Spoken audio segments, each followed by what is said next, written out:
pelikula kong Sa Pag-uwi, actually nag-start siya dahil basically galit ako.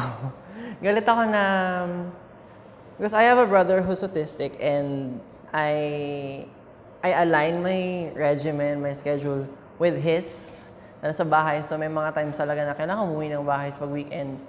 And many of my friends don't understand that. So napagod na ako dun sa paliwanag na papaliwanag yung context ng lahat na nangyayari sa buhay ko na, kasi yung kapatid ko ganito, kailangan ko umuwi sa bahay. I reached that point na nung SEM na yun, na nagtitake ako ng class na to, ay kailangan namin gumawa ng pelikula. Parang doon ko lang naisip na pumitik sa utak ko na, okay, I can explain myself in a way na ma-explain ko din yung experience ng ibang tao who has the same situation as I have, without telling them the words. Because sometimes, in telling the words to the people who are listening to your story, nawawala sila kasi it's just words. But if you let them see, let them experience what you're going through, mas madaling ipaliwanag. So, no-brainer na napili ko is narrative. And I was attempting for almost like a docudrama, very unpolished na klase ng pelikula kasi I want it to be as raw as possible. Gusto ko makalimutan nung nanonood siya ng isang pelikula. So, yung kwento ko ay very explanatory. But at the same time, doon ko din nahanap yung danger na since I'm explaining this situation, this setup of a person who's taking care of someone who has autism, who has special needs, it might come off as, again, yung point niya na magpelikula ay mag-explain, pero I don't want it to come off as explanatory. So, naisip ko, okay, I'm gonna use my skill in sign language that I self-learned. So, kahit ang dami ko nang ine-explain sa pelikula, ay wala kang makikirinig na salita. So, sa buong pelikula, wala kang makikirinig na salita. So, doon ka nahanap yung nuances na, okay, I can make a film that explains something without actually saying a word. And I'm gonna make it as raw and as unpolished as possible para lang mapa-feel ko dun sa manonood yung experience nung sitwasyon na yon. Nung ginawa ko yung pelikula, walang malinaw na, wala akong message na dala-dala per se.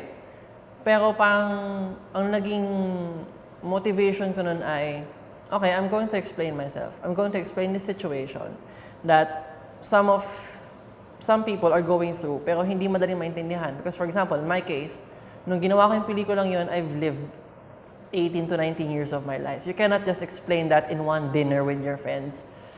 So sa akin, more on, it's about empathy. Kasi in the film that I made, meron dong character na kaibigan nung bida. Yung bida ay may kapatid na autistic and he goes home for the long weekend. Kasama niya yung best friend niyang deaf. And the deaf best friend was trying to find himself in this situation kasi the guy with the autistic brother has to juggle several responsibilities to his deaf best friend, to his autistic brother, and all that. Parang sa akin, it's more on really trying to understand what people are going through. Na tulad nung sa pelikula na yung character nung bida ay pinapaliwanag niya doon sa kaibigan niya yung nangyayari, pero at the same time, hindi pa rin naiintindihan ng kaibigan niya. At naiintindihan lang niya nung nadanas na niya yung pinagdadaanan ng kaibigan niya. And that's in that way as well na yung manonood, okay, hindi ko kailangan daldalan yung manonood. I'm just gonna immerse the viewer to the film, to the story, and hopefully, yung empathy dun sa mga taong ganito na may special na kalagayan ay matawid without actually carrying this big message. Sa pagpapadanas talaga yung naging punto ng pelikula. Dalawa yung nag-focus ako. Una, dun sa pre-production kasi I made this film, it's told entirely in sign language. And I got an actor who's not deaf and who doesn't know sign language. So, and he hasn't acted ever before this film. So, he had 2 months to memorize the whole script in sign language. kasama na rin yung pag-immerse dun sa lagay ko. Kasi ako yung may kapatid na autistic and it's basically my story, just a fictionalized version of it.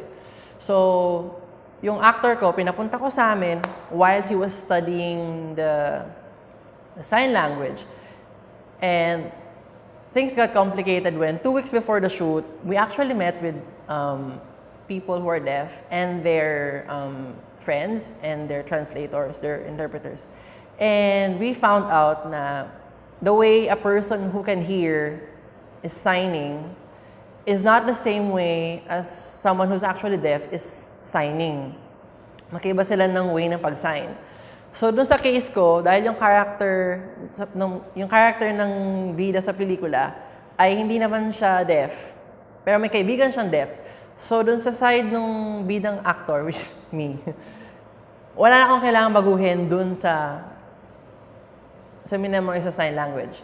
Ang mayroong problema dun sa actor ko na gumanap na deaf because he needs to study a whole set of sign language, sign per dialogue. So, same dialogue, pero naiba yung pag-sign niya. So, tapos, tinranslate ng mga actual deaf people yung script. Nag-vinidyohan nila yung sarili nila, delivering the lines, all of the lines ng deaf.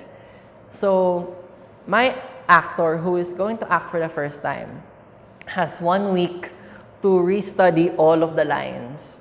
So, actually, sobrang kabado na niya. And pagdating naman sa shoot, wala masyado naging problema sa location kasi bahay namin yon. We were in the house for 4 days. Yung cinematographer ko, which is my best friend, we've been going through all of the shots, all of the style na sabi ko, I want this raw. Kung ilagyan mo ng grain, huwag ka mag-tripod at all. So we've been talking for weeks. Walang problema sa technical side. The thing is, yung role ng autistic brother nung bida ay ginanapan nung actual brother ko na autistic. And I played the role of the brother of the autistic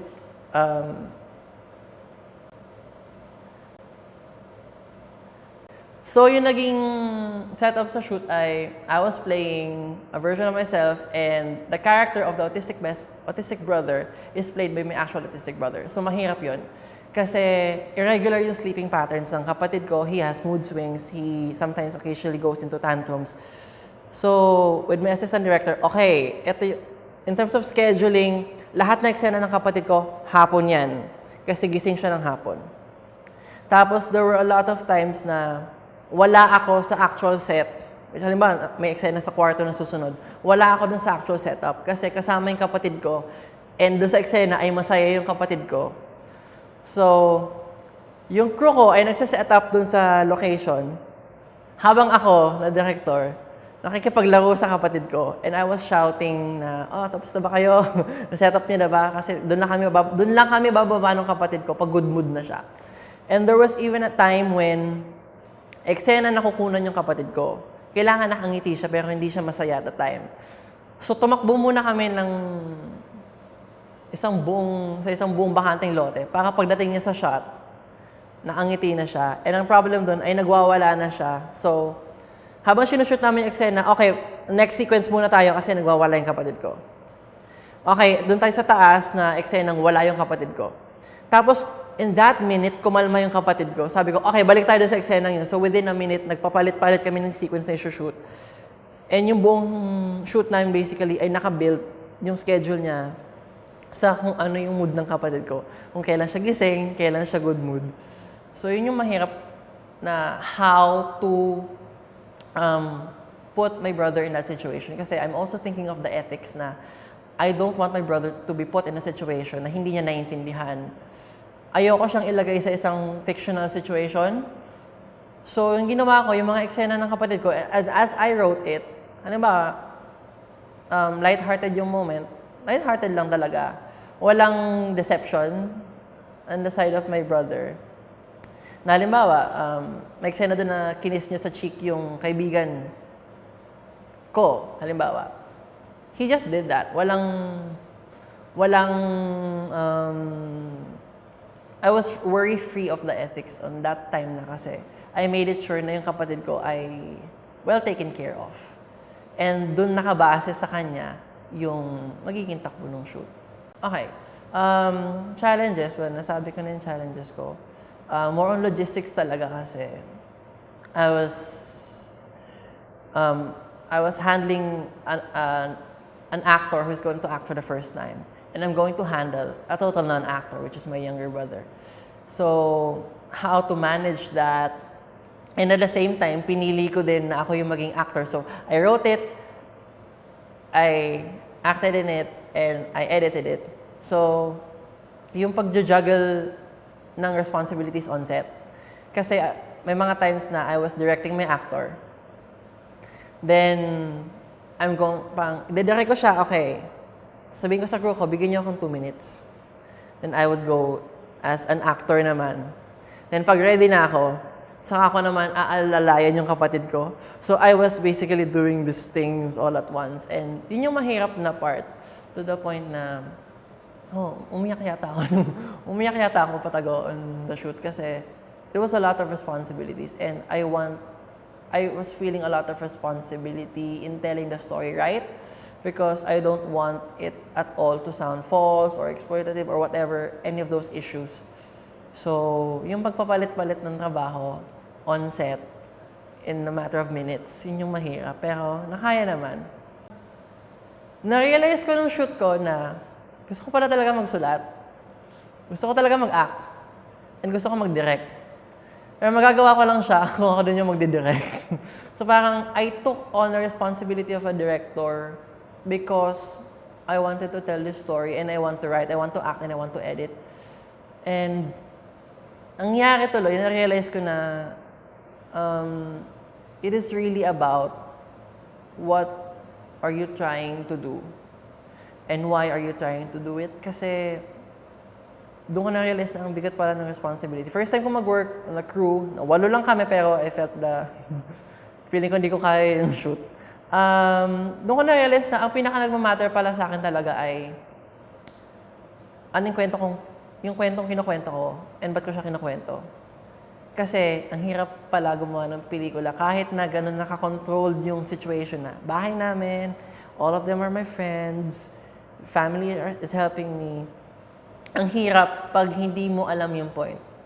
To the point ng post-production, I was already giving up, pero na-realize ko yung drive na it was already beyond self-expression. Kung nagsimula ako, nagalit lang ako, and I want to tell the story to defend myself in some way, meron akong bit na reason beyond myself. Eh, yun yung pinaka-nagbigay sa akin ng drive because filmmaking is a long process, well, for me at least. And it would really test how much you love your concept. Lalo na to, this is a student production, so basically, lahat kaming involved, we're just driven by passion and love and all that stuff.